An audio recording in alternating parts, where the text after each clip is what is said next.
अन्नपूर्णा रसोई घરમાં તમારું સ્વાગત છે। તો ચાલો આજે આપણે બનાવીશું મકાઈની ભેળ। તો એની માટે આપણે આ મકાઈને લઈ લીધી છે। મકાઈ આપણે 3 ડોડા લીધા હતા, એને સોલી અને આ રીતે દાણા કાઢી લીધા છે અને આપણે 2 પાણીથી સારી એવી ધોઈ લીધી છે। હવે આપણે આ પાણી ગરમ થવા મૂકી દીધું છે, પાણી ઉકળી ગયું છે। હવે આપણે આની અંદર મીઠું નાખીશું, 2 ચમચી જેટલું આપણે આમાં મીઠું નાખીશું।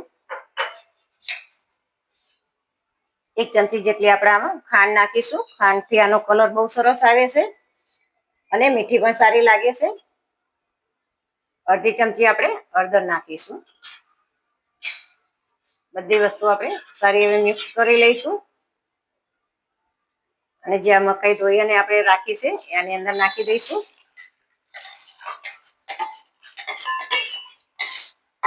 હવે આપણે આને ધીમા ગેસ ઉપર બાફી લઈશું।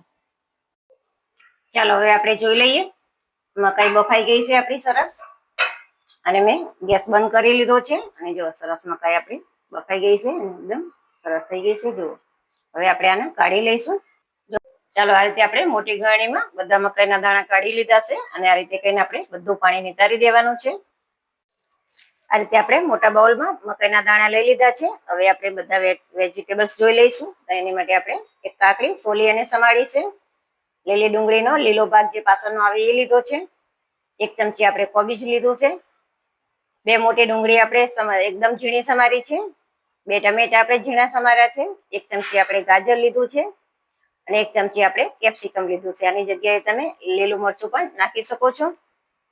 હવે આપણે ચીઝ લઈ લીધું છે, 1 કટકો મરચું લીધું છે, કોથમીર, મસાલા સિંગ લીધી છે, ચાટ મસાલો, સ્વાદ પ્રમાણે આપણે મીઠું લીધું છે, દાડમના દાણા લીધા છે, આપણે કોથમરીની ચટણી લીધી છે, ખજૂર આંબલીની ચટણી અને રાજકોટની પીળી ચટણી આવે એ લીધી છે આપણે।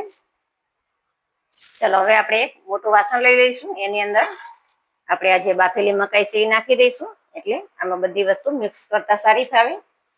હવે આપણે આની અંદર કેપ્સિકમ નાખી દઈશું, કોબીજ નાખી દઈશું, જ્યાં લીલી ડુંગળીનો લીલો પાર્ટ છે એ નાખી દઈશું આપણે, થોડી કોબીજ નાખીશું, ગાજર નાખીશું।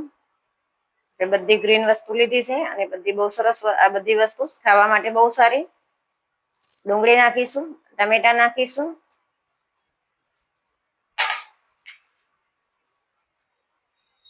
દાડમ નાખીશું,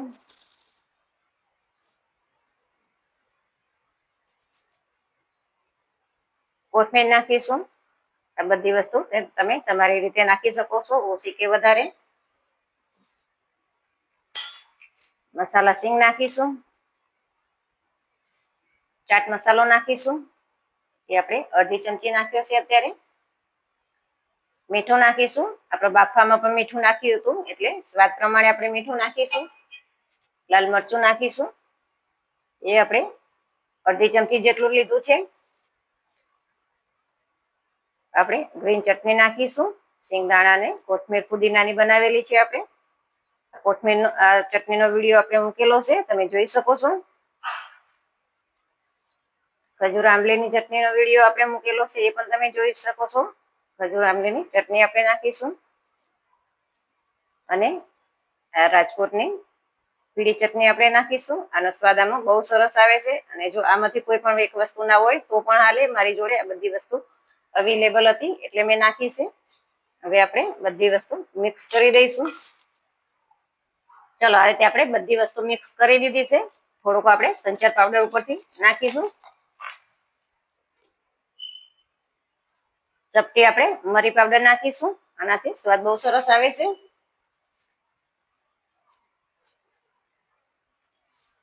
હવે આપણે આની ઉપર ચીઝ ખમણી લઈશું,